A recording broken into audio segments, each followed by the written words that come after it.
Yenna Josizo Beranga otulaba mukutu gwa Megatron Media wamu ne Nurudini Ntege bigambo si birungi Bobi Wine muka munyevu eri mpuuga yamuddiza omuliro mwalabye ekyatuuse kwalanise Wanyana bamulabisiza abamu bagamba bamukasa okubeera nti ayogera abamu bagamba yayogedde mazima mpuuga akedde kumakya kubeera nti addiza Bobi Wine omuliro abatwala mu kooti n'ebirala bingi nnyo agibuuza ku bantu. Assalamu alaikum wa rahmatullahi wa barakatuh. Muli bimutya mwasuze mutya mwasibye mutya mwebale kubanga mugoberera no gye musinzira okutulaba nze Nurudini Ntege. Kyeki abadde exactly? It was yesterday.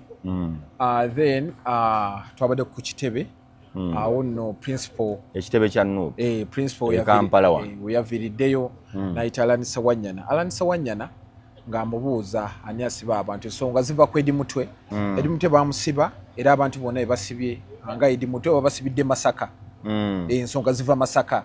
Kati bano bagamba nti Masaka wavaayo ani Mpuuga yali mu nteekateeka ezisiba abantu bano era before nga Alani Gundi nga Adabasaginya tannafa bamugamba nti abasiba Saigirinya yamugamba abasiba nti bwe yamukyaliranga mu kkomera n'amugamba abasiba ye Mpuuga era olunaku lwajjo yagadde okubeera nti akikakasa ng'ayita Alanisa Wanyana gwe baasiba ne Saigirinya gy'akakasa yabadde aganye okubyogera n'amugamba yogera kakati ate abantu abamu bagamba yamukase.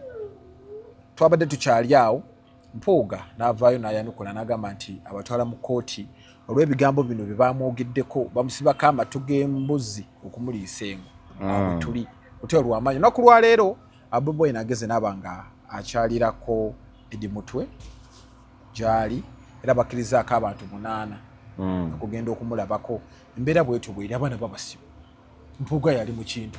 Okay. Kakati okusiba abantu n'okuwamba nze ndaba nga gavumenti eno erina okunoonya ebizibu ebirimu bannayuganda nejjawo embeera eno ey'okugamba nti kankwate Nurudini kankwate Alanisa Wanyana kankwate Moze kankwate Bobi Wine kati erina Edi Mutwe nti yakubibwa bubi nnyo nnyo okusinziira ku looya we eyamulabako n'agamba okuva ku njala paka ku mutwe n'okuwulira takola ki tawulira awunya bubi baamukuba kugamba musajja ali mu mbeera mbi Edi Mutwe naye waliwo nze gye mpita diversion ne wabawo kyempita nti Museveni abatadde w'abaagala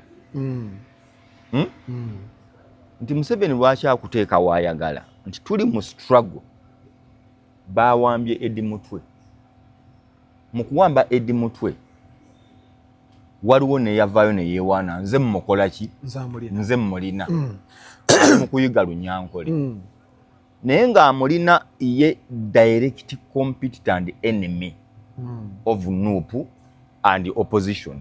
Yes. Kaakati obwanga n'amaanyi gonna gwalwanirira enkyukakyuka olina butunuliza Muhoozi kitaawe oba gavumenti eri in power today. Kati bwenfunayo embeera ekujja ku mulamwa wano nga bwe yatugamba Kyagulanyi nti ebitalina makulu tobiwa ki makulu kati ovudde ku birina amakulu ate ozzeeyo emabega osika Mpuuga omuzza mu kintu nti olaba waliwo asiba abantu baffe atuwaayo atusiba tumukola ki tumutegedde naye ekya Edi Mutwe si kyakwekweka eyamusiba yavaayo mu black and white n'ayogera nti nze mmukola ki ayiga Lunyankole wakuba salute ng'era ne mu ranks zonna Mpuuga General Muhoozi era ono ani ali munne waggulu it is General Muhoozi kati collateral damage bw'ogiddako ennyo bodda mu lectins bodda mu fragments bagenda kukuwangula nti munnayuganda akkaanya nti waliwo yakkiriza nti Mpuuga mukyamu waliwo yakkiriza nti oba Bobi Wine yali mukyamu naye ye emboozi n'etuuka ne tukkiriziganya nti oba mwagaana okukkaanya mwe mukola ki mwe mumanyi kati muno ono wa struggle ali mu line yagamba nti ffe tulina okujjako mu 7 nga campaign gye tulina leero ya protest vote. Campaign gye tulina leero muta abantu baffe be musibira obuki obwereere kaakati ono alina abantu bo omukyusizza kati olinga agamba tubanje Mpuuga abasibe nti kale Mpuuga alekerawo okusiba abantu alekerawo bawaayo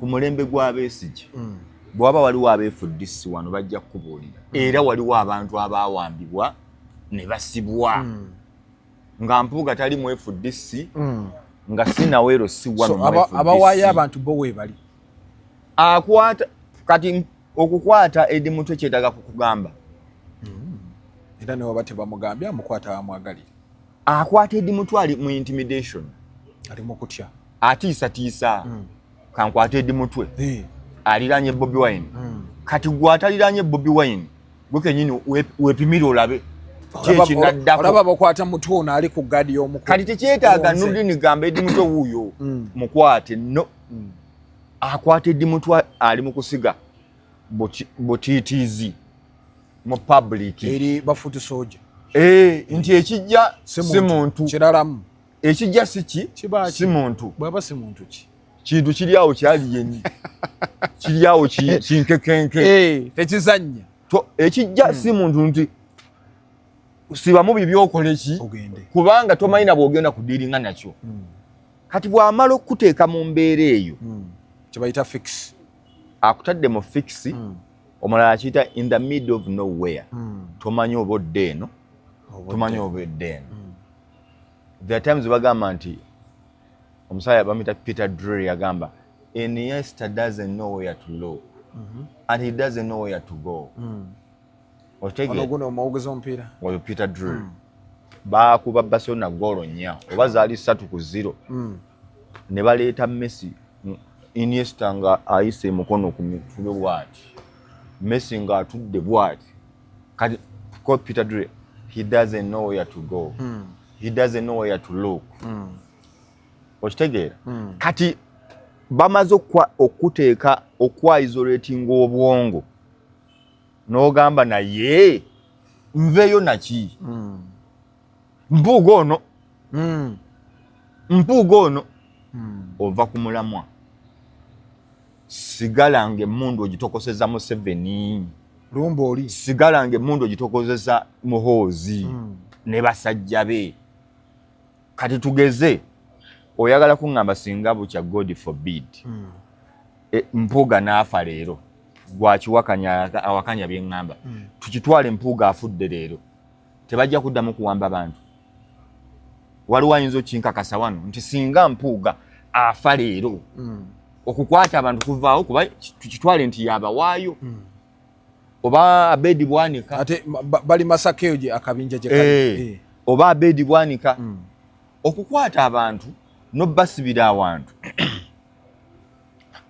gwe tuyita nakyemalira yaafuna waagamba nti Katonda wenkolera emirimu gyange ekitebe kiri Masaka ku mulembe gwa Besigye Naggalama poliisi ye Naggalama kati saawa eno bali Masaka poliisi yaawa ye Naggalama yasinga nga okukola emikolo kati ani yali omubaka wa Naggalama Sekitoleko oba Sekitoleko wali omusajja engineer Moses bamidanga Sekitoleko kakati ye yasibanga abantu ba Besigye ye yabawangayo nze okusiba nkuvumirira nese kuvumirira yenna nnyo era Bobi Wine ne ttiimu ye batuufu nnyo ne bannayuganda batuufu nnyo okwekyawa n'okuva mu mbeera ekikukwasa Edi Mutwe leero n'omumaza wiiki nnamba ng'omukolako emikolo emikyamu ate batugamba ate n'ogenda ne mu kkooti jeno yennyini yakyekwatiramu wali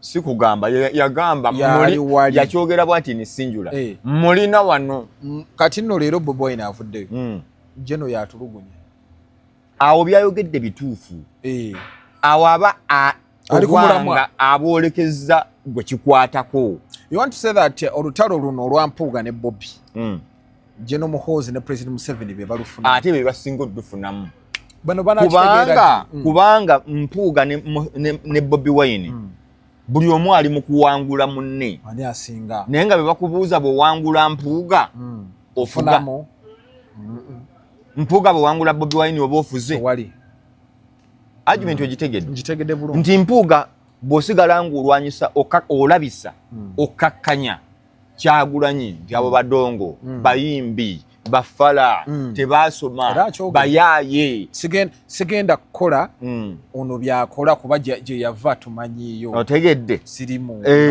kati enjogera eyo gyakuwadde nti enjogera gyali mu kukuwa tukitwale nti amukubye ku mutwe n'okuwangula n'amukola ki n'amuwangula waliwo ono abuuza Nalukoola Francis ow'omu Kikajjo nti kaakati olwo struggle tuba tuyina eddala we tutuuse singa Mpuuga owangula Bobby Wine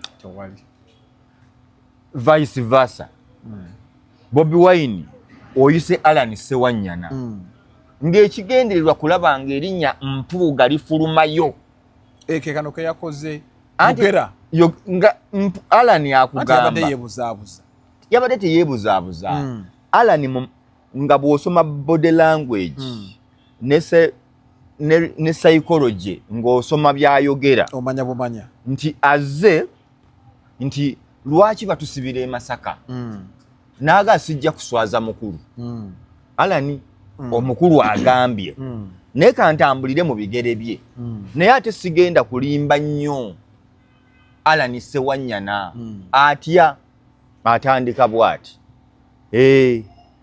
kubanga batusibira e Masaka ne tubuuza fe abatali babaka b'e Masaka ate ng'e Masaka waliyo abakiikirirayo lwaki fe bakwata ne tutuuka okugamba wandibaawo ko ki ekituufu obuzibu ekkobaana eriri awo nga naye ate Kyagulanyi bw'aba ayogera agamba mwaŋŋamba nti Mpuuga yabakola ki yabasiba si bwe kyali Ssewanyana nga yakuddamu nti kati nga tuli eyo ne tutuuka okugamba kati fe abatali b'e Masaka era bw'atuuse okwogera nti yogera ne tugamba ababaka abantu bano ab'e Masaka so nga ate Kyagulanyi yatugambye nti mwagamba omumyuka wo yabasiba akyali mu Nuupu babasiba gundi ali mu Nuupu tomanya gundi yakola emyezi 2 Mpuuga Segirinya ogwokusatu ne bamuvuba ebijambiya so ono yakolera ddala ebbanga naye kati akakodyo ako konna byonna nze obutuufu bwabyo bondaze nti Alan Ssewanyana yeeganye Kyagulanyi ati nkugambye ayogedde emirundi 3 nga tayogera linnya Mpuuga emirundi 3 ng'ayogera bintu birala neera yamaze n'alyogera anti waliwo okugamba nti kyoyagala yabadde yeebuzaabuza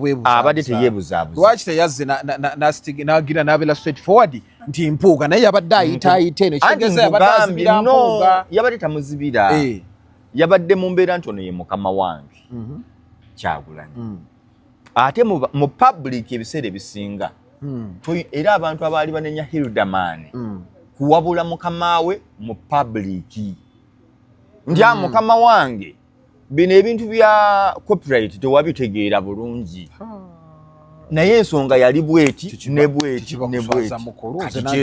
kati kyekibaddewo leero kati kyekibadde ku Alan Ssewanyana nga ayina mugamba mukama wange ekintu wakifuna bubi ensonga twebuuza lwaki tebakwata n'ab'e Masaka so nga ate yabakwata ayinza okuba teyagamba nti yano ali mu kunoonya b'MP yagamba mwali involved mu kumobilizing ebijambiya byonna nga kitwalibwa matugambuzi kukwatirako bano ne mu kubakwata nabo ne batuuka munda ne beebuuza tukitwale bakola ki nti lwaki ab'e Masaka tebabakola ki tebabavuba abali mu areas ebijambiya gye byabeera era Alani baba mtuso mmubuuza Kyagulanyi yabadde ayagala ayogereko erinnya limu Mpuuga ayogedde Mpuuga Bwanika abadde akyakola lisiti Masaka abadde akyayogera Masaka yonna buli mubaka akola ki n'ebitundu lekeraawo gyoyagala yeye abadde ayagala ayogere Mpuuga amulumirize Alani kyagaanye okukola oluvannyuma kati naye nga byonna bw'obinoonyereza Kyagulanyi anoonya kukakasa nti Mpuuga finito oli mu ttaka ate nga ajja kituukiriza era ajja mumaliriza naye waliwo mutunuliza abuuza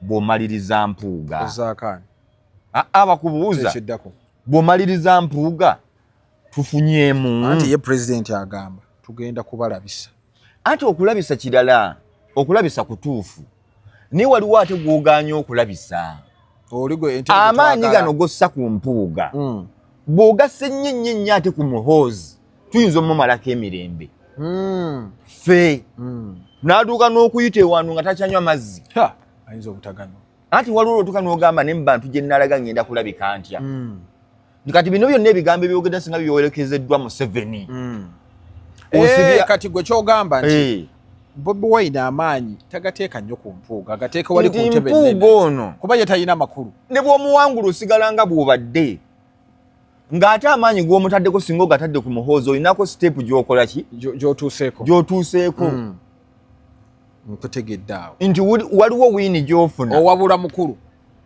mpabula kuba nze ndi wa struggle kati mu struggle ogendayo ddi ku kitebe wiiki ejja kangendewo Friday njagala kulaba Kyagulanyi ono twogeremu ng'abantu simuwabula naye nze muwandowooza yange kibayite okuwabula okay bakiyita kuwabula kati naye bagamba kati gwe ekintu okirabidde wala okirabye nti ono Mpuuga tatugasa era nze mugamba bwe ndi we nasomera twalinako kamoto ku bisenge tukakagamba let other people advise you but do not let them decide for you kati ne Kyagulanyi muwa noona alaba nze mpa birowoozo byange oli waddembe okubitwala kuba okusalawo kwani kukwo naye nze nga alaba eno fe abali mu struggle aga amaanyi ne tumala tugateeka ku Museveni senga ali ku ttaka niwo omusajja yeeyongera amaanyi eyo mu byalo bw'akula bw'asimba kati yakutte ddi mutwe amaanyi tugajje ku Museveni okukwata abantu baffe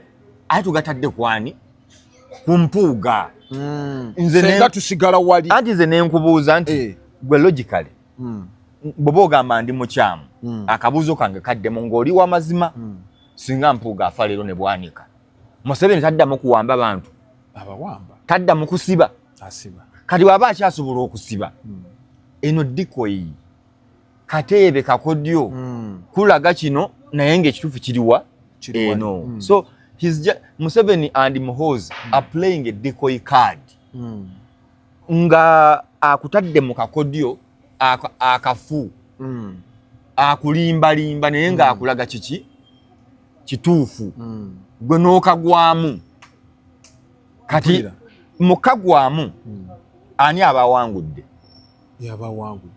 nti today amawulire gonna n'empapula gawandiise gakugamba Mpuuga Alani Ssewanyana Mpuuga avudde yagamba twalawa mu kooti kati ono wa Nuupu owa struggle era agenda kuvaayo agambe nti kati oyo Mpuuga gw'oli finito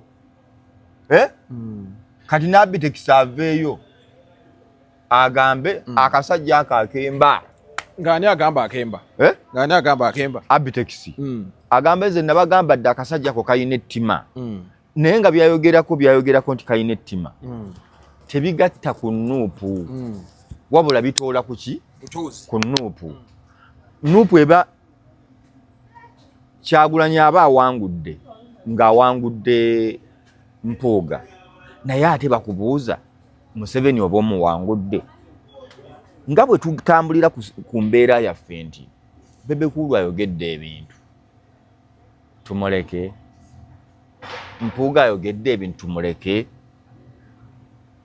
gundi atujja ku mulamwa kati tuli mu kwebuliza mu ttaka nti naye kati Bobi Wine olinga alaga nti ono ye Mpuuga mmusobola kansooke ye mmumalire mu ttaka nejjukira tuli mu 2025 ebula emyezi 5 tugende mu nomination.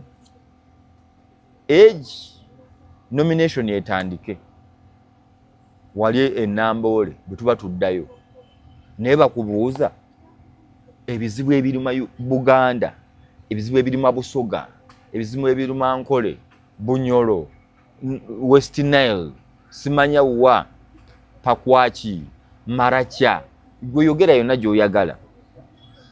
Mpuuga by'ebizibu by'ebintu ebyo.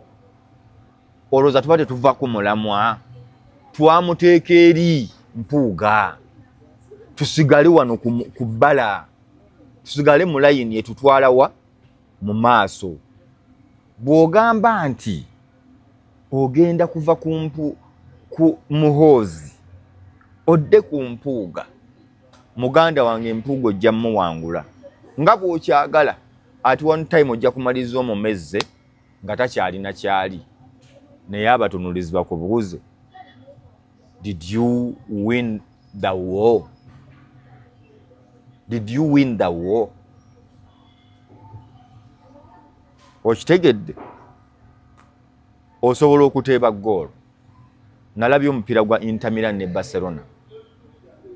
Inter Milan ne omuwandiisi yakiwandiise bw'ati. Kankikuteerewo omuwandiisi wa Daily Mail bwe yawandiise ku mupiira gwa Inter Milan ne Barcelona nga guwedde. Yagambye bw'ati. Barcelona lost the game,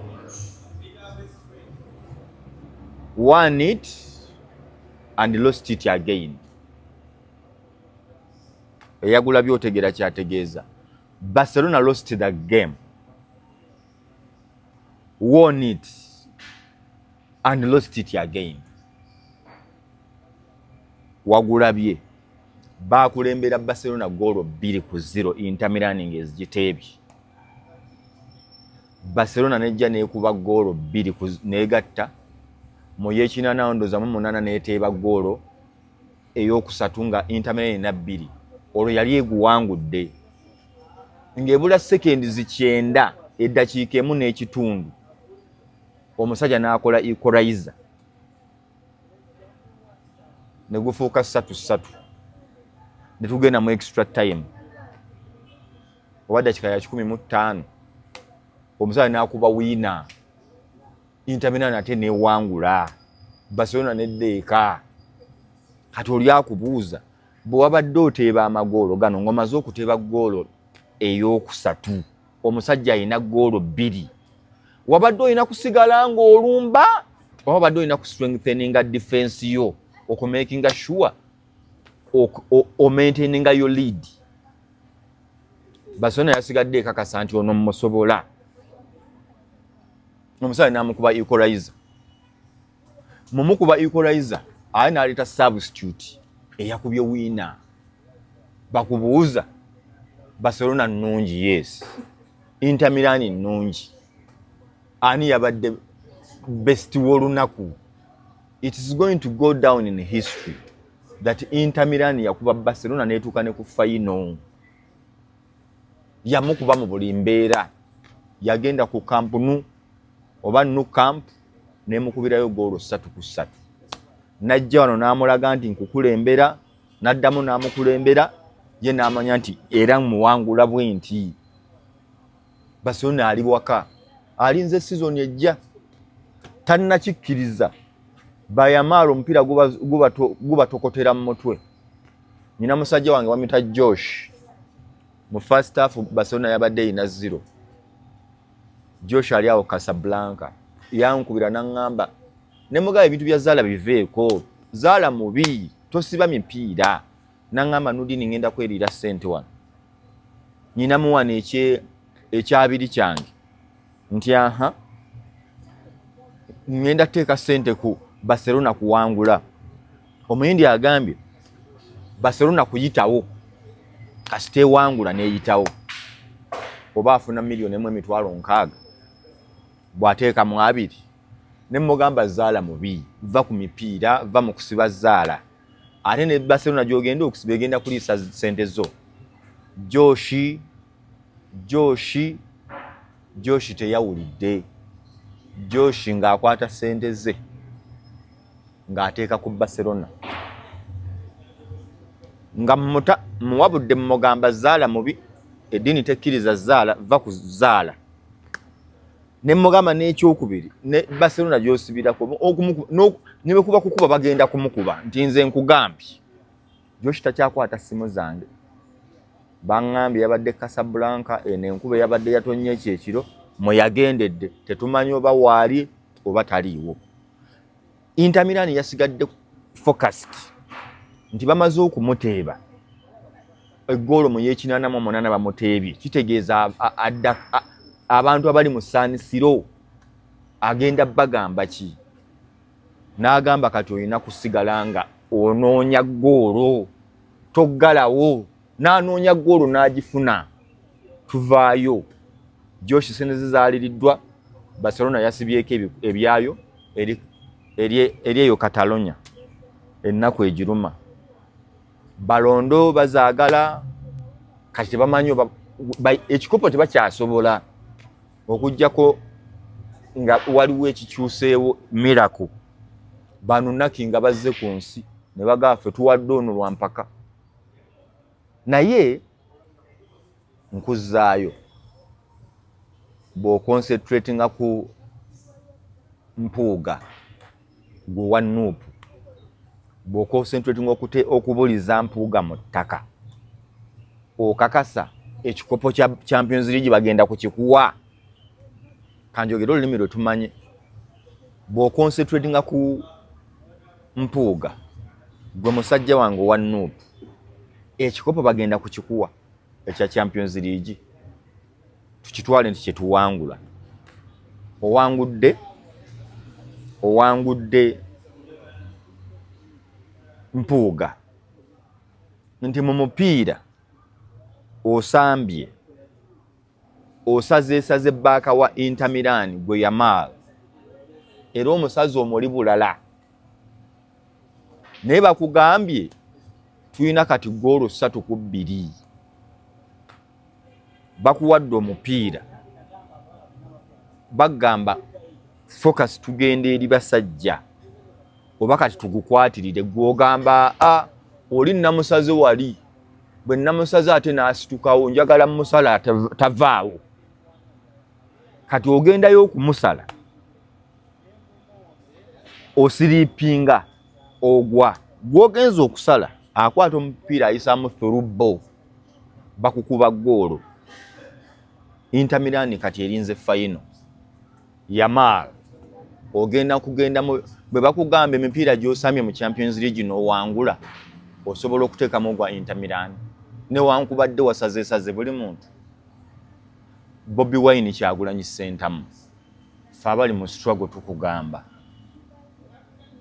eryanyi eryemanyi olumu terirya naawe empuuga okukakasa Bobi Wine obukyamu bwe n'obutuufu bwe tuyinza obutafunamu yava mu badongo ategeera tategeera naye kati bannayuganda gwe balinamu obuki obwesige.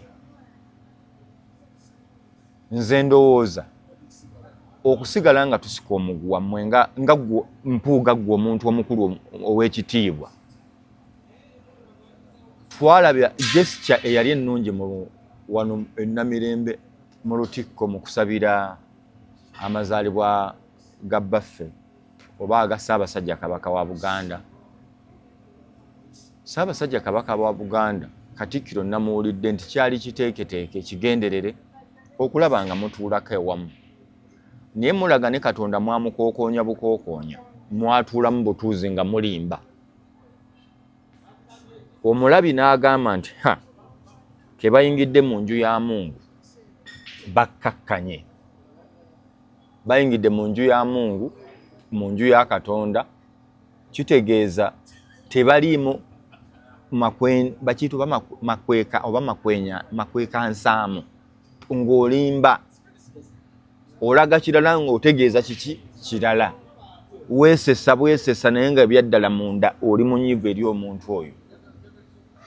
Ndowooza yali erina okubeera nga starting point for you guys to reconcile to have a better Uganda, a united opposition that has a one goal to oust the so-called dictator Museveni and his son and his allies.